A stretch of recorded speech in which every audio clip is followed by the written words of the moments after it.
ጋሼ ነፍስ ማር ያዙ።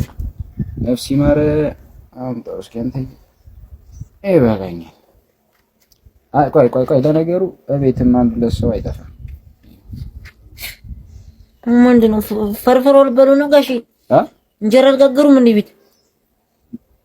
ነፍስ ማር እኮ ነው እንኳን ሞተ ነው እንዴ? እንኳን ይሄንን ምን ለዛ እንጀራ ጋግሩበት። እሺ ጥንቅናም ሽማግሌ ነው። ማነው እንዴ ጋሼ መጡ እንዴ? ሰላም ነው? ሰላም ነው። እንዴ ነው ደግሞ ዛሬ ማናት? ቤቲ አራቺ ሜርሲ ነች። ገቡ የታባቱ ነስ እንደው በቃ ማወዝ ነው። አይብል እንደው ሰው እንደው ለወገቡ ባያስብ ለጤናው ያስብ። አንተማ በኦፕሬሽን ወጥተህ ነው እንጂ በማህፀን ብትወጣ ኑሮ ትራራ ነበር። በቃ አባላዘራ ምን አለ 17 18ኛው ነው ጎበዝ። እንደው ሁሌ ሞተሬን ቀስቅሼ እንደው ቆብ ዛሬማ ይፈጣ ነው እንጂ አያለሁ እንደው ከሰራ ያባረኝ እንጂ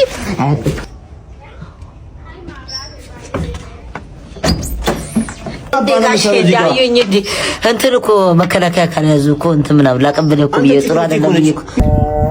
ታኩሪ ነይ እስቲ ከየት ነው ምንድነው? ኧረ ከሆስፒታል እየመጣሁ። ምን ነው ምን አጋጠምሽ? ኧረ ትናንት ማንነቱ ባልታወቀ ሰው ግድያ ተፈጽሞብኝ ነው። ሞጣ ነው አሉ። እኔ አላውቀውም። ኧረ እባክህ ከምሽቱ 4 ሰዓት ተኩል ላይ ነው። በቃ መጀመሪያ በመጥረቢያ ዛቢያ ሲመታኝ ሞትኩበት። ከዛ ስሞትበት ነፍሴን ዘርቼ ተነሳው ብዬ ከዛ በገዛ ቆንጨራዬ ነው ያረዱኝ። እንደው ግን ምን አድርገሽው ነው? ኧረ እኔ ያው ቲክቶከር አሉ ታውቂው ቲክቶከር ነገር መቀላለድ ያለ ነው። እኔ በስትሬስ ይወስደዋል ብዬ አላሰብኩም። እኔ እንደው አንቺ ፋራ ሀገር ታዲያ ትቀልጃለሽ። የምትቀልጅ ቢሆን አታውቂም።